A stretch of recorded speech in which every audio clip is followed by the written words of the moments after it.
नमस्कार दोस्तों, land reformer में आपका स्वागत है। दोस्तों, आज के इस वीडियो में हम लोग जानेंगे कि दाखिल खारिज आवेदन रिजेक्ट होने के क्या क्या कारण हैं।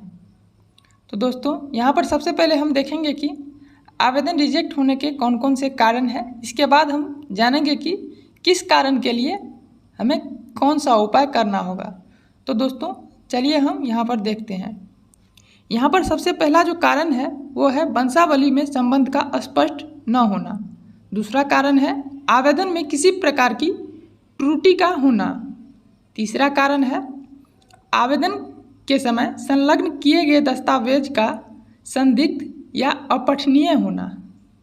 चौथा है दरकेवाला का संलग्न नहीं होना। पांचवा बंटवारा में आपसी सहमति नहीं होना। छठा मिलजुमना खेसरा का होना। सातवां जमीन का विवादित होना। आठवां विक्रेता की जमाबंदी का कायम नहीं होना। नौवां विक्रेता एवं जमाबंदी रैयत के बीच संबंध का नहीं होना। 10वां शांतिपूर्वक दखल कब्जा का नहीं होना। 11वां है रकबा संबंधी ध्यान रखने योग्य महत्वपूर्ण तथ्य। और 12वां है भूमि बेलगान की स्थिति में क्या करें। तो दोस्तों, ये सभी दाखिल खारिज आवेदन अस्वीकृत होने के महत्वपूर्ण कारण हैं। आइए हम देखते हैं कि इन किन किन कारणों के लिए हमें क्या करना होगा। दोस्तों, यहाँ पर जो आप स्क्रीन पर देख रहे हैं ये राजस्व एवं भूमि सुधार विभाग द्वारा दाखिल खारिज जन जागरूक श्रृंखला है, जो जनता को जागरूक करने के लिए एडवर्टाइजमेंट के रूप में न्यूज़पेपर पर प्रकाशित किया गया था, जिसे मैं अपनी इस वीडियो के माध्यम से आप लोगों तक पहुंचा रहा हूं। तो जो पहला कारण था वंशावली में संबंध का स्पष्ट नहीं होना, उसके उपाय में बताया गया है कि पुश्तैनी भूमि के हिस्से को स्पष्ट करने के लिए सक्षम प्राधिकार द्वारा निर्गत वंशावली का होना आवश्यक है। इसके लिए सक्षम प्राधिकार कार्यपालक पदाधिकारी वार्ड पार्षद शहरी क्षेत्र के लिए एवं सरपंच ग्रामीण क्षेत्र के लिए है। कोर्ट द्वारा निर्गत वंशावली भी अनुमान्य है। वंशावली में नाम के नीचे रक्त संबंध को भी दर्शाया जाता है। हर महिला सदस्यों का भी आवश्यक रूप से उल्लेख करें। इसके बाद हम देखते हैं अगला जो कारण है उसमें हमें क्या करना है। यहाँ पर दोस्तों आवेदन में किसी प्रकार की त्रुटि का होना, इसके उपाय में बताया गया है मानवीय भूलों के चलते आवेदन के समय हुई त्रुटियों के निराकरण के लिए निम्नलिखित उपाय करें। हमेशा प्रयास करें कि जानकारी स्वयं या किसी विश्वस्त एवं जानकार द्वारा ही भरा जाए। मोबाइल नंबर की हमेशा सही प्रविष्टि करें ताकि आवश्यक सूचना आपको प्राप्त होता रहे। अगर किसी भी सेवा प्रदाता की सेवा ले रहे हैं तो उसकी सक्षमता के बारे में आश्वस्त हो लें तथा उनके निरंतर संपर्क में रहें। आवेदन भरते समय अपने विवरणों का साक्ष्यों से सही मिलान कर लें। किसी भी त्रुटि का सुधार करने हेतु जब आपको नोटिस या SMS मिले तो समयावधि में रहते हुए अपने अंचल कार्यालय में संपर्क करें। चलिए हम आगे देखते हैं। दोस्तों, यहाँ पर अगला जो कारण है वो है आवेदन के समय संलग्न किए गए दस्तावेजों का संदिग्ध या अपठनीय होना। तो इसके उपाय में बताया गया है आवेदन भरते समय ये आश्वस्त हो लें अपने मूल प्रति से ही इसकी छाया प्रति अपलोड की है। हर दस्तावेज एकदम सुस्पष्ट एवं पठनीय हो। आवश्यकता अनुसार साक्ष्य के प्रमाणित अनुवाद को भी संलग्न करें। अपलोड करने से पहले एक बार पुनः अवलोकन कर लें। चलिए हम आगे देखते हैं। दोस्तों, यहाँ पर अगला कारण है दरकेवाला का संलग्न नहीं होना। इसके उपाय में बताया गया है विक्रेता से उसके दरकेवाला की मांग करें। अपने केवाला के साथ दरकेवाला भी अवश्य संलग्न करें। भूमि बिक्री बिना दाखिल खारिज कराए उसका क्रय कर लेने से इसकी आवश्यकता होती है। विक्रेता का रसीद अवश्य संलग्न करें।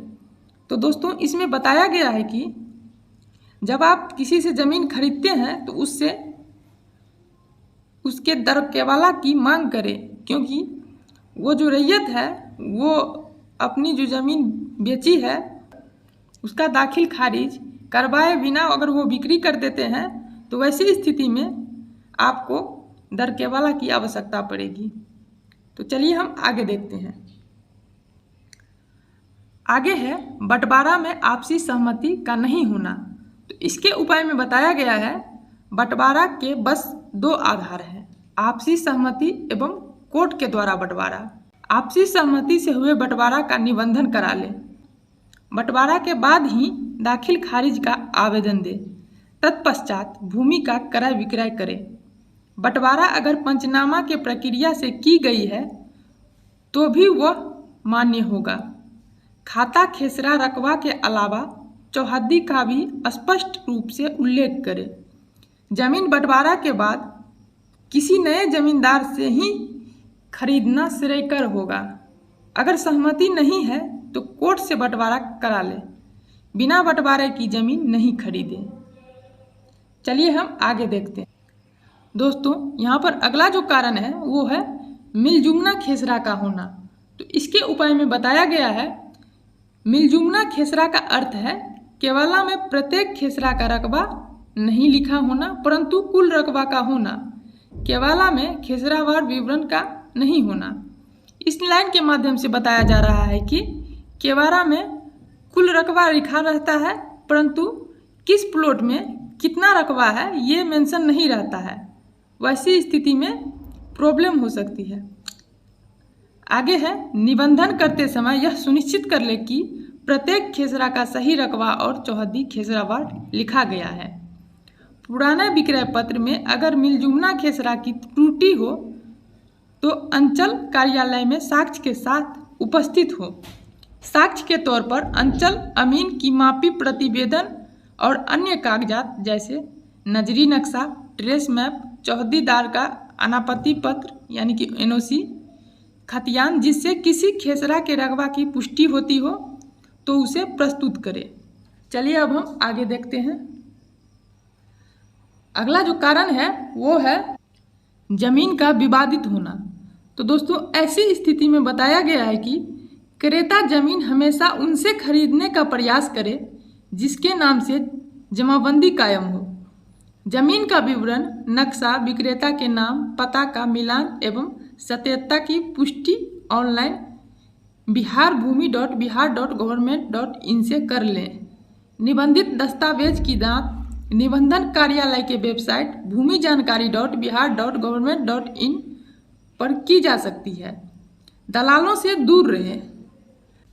गैरमजरूआ आम खास कैसरे हिंद बर्खास्त भूदान बंदोबस्ती सैरात बाजार हाट नदी पाइन नहर शमशान कब्रिस्तान मठ मंदिर आदि की भूमि का क्रय विक्रय निषेध है। खाता खेसरा रकबा के अलावा चौहद्दी का भी स्पष्ट मिलान कर लें। बिना बंटवारे की जमीन नहीं खरीदे। बंटवारा के बाद नए जमींदार से ही जमीन खरीदना श्रेयकर होगा। जमीन के निबंधन और लेन देन से पहले यथासंभव चौहद्दीदारी निर्माण एवं सीमाओं की अस्थायी पहचान करवा लें। चलिए हम अब आगे देखते हैं। तो दोस्तों यहाँ पर अगला जो अस्वीकृति का कारण है वो है विक्रेता की जमाबंदी का कायम नहीं होना। तो इसके समाधान में बताया गया है कि विक्रेता के जमाबंदी की ऑनलाइन प्रविष्टि देख लें। बंटवारे से प्राप्त हिस्से का भी जमाबंदी कायम हो जाए तब भूमि का क्रय करें। विक्रेता के अन्य हिस्सेदारों से भी क्रय करने से पहले संपर्क कर लें। अद्यतन लगान रसीद की जांच करना और आवेदन के साथ संलग्न करना। परिमार्जन पोर्टल का उपयोग कर विक्रेता को अपनी जमाबंदी की प्रविष्टि में सुधार करने के लिए आग्रह करना। चलिए अब हम आगे देखते हैं। तो दोस्तों यहाँ पर अगला जो कारण है वो है विक्रेता एवं जमाबंदी रैयत के बीच संबंध का नहीं होना। तो ऐसी स्थिति में बताया गया है विक्रेता और जमाबंदी रैयत का एक होना श्रेयकर है। विक्रेता और जमाबंदी में संबंध स्थापित करने के लिए वंशावली उपलब्ध कराएं। ये जानकारी ले लें कि विक्रेता ने भूमि किस प्रक्रिया और किन लोगों से प्राप्त की है। जमाबंदी रैयत के नाम का मिलान विक्रेता से अवश्य कर लें। जमाबंदी रैयत की अद्यतन रसीद भी आवेदन के साथ संलग्न करें। अगला जो कारण है वो है शांतिपूर्वक दखल कब्जा का नहीं होना। तो इसके उपाय में बताया गया है, आवेदन करते समय भूमि पर आपका शांतिपूर्वक दखल कब्जा होना एक आवश्यक शर्त है। विक्रेता से भूमि का क्रय करने से पहले भूमि विवाद का पता लगा लें। आवेदन में दर्शाई भूमि का न्यायालय में विचाराधीन होना आवेदन की अस्वीकृत होने का कारण बन सकता है। अपनी भूमि की समस्याओं का यथासंभव निर्धारण चार दीवारी स्तंभों या अन्य माध्यम से करें। इसके बाद अगला जो कारण है वो है रकबा संबंधी ध्यान रखने योग्य महत्वपूर्ण तथ्य। इसमें बताया गया है, ये सुनिश्चित करें कि निबंधित भूमि के रकबा हेतु जमाबंदी में दर्ज भूमि का रकबा पर्याप्त हो। खतियान में दर्ज भूमि के हिस्से से प्राप्त रकबा भी पर्याप्त हो। नक्शा और खतियान में रकबा में अंतर नहीं हो। अगर नक्शा और खतियान के रकबा में अंतर है तो नक्शा का ही रकबा मान्य होगा। जमाबंदी पंजी में आवेदित खेसरा का रकबा आवेदन में दिए गए खेसरे के रकबे से अधिक या बराबर होना चाहिए। खेसरावार रकबा का मिलान कर लें। इसके बाद आगे बताया गया है कि भूमि बेलगान होने की स्थिति में क्या करें। तो ऐसी स्थिति में बताया गया है, भूमि बेलगान न हो। भूमि बेलगान निर्धारण के लिए भूमि सुधार उपसमाहर्ता को आवेदन दें। भूमि पर आपका भौतिक कब्जा होना चाहिए और किसी न्यायालय में स्वतंत्रवाद नहीं चल रहा हो। लगान निर्धारण हेतु आम और खास सूचना भेजी जाती है, इसका ध्यान रखें। उपरोक्त हेतु अपील के लिए सक्षम प्राधिकार अपर समाहर्ता है। तो दोस्तों, मैं आशा करता हूं कि दाखिल खारिज आवेदन अस्वीकृत होने के कौन कौन से कारण हैं आप लोग अच्छी तरीके से समझ गए होंगे और किन किन कारणों के लिए हमें कौन कौन से उपाय करना होगा ये भी आप लोग समझ गए होंगे।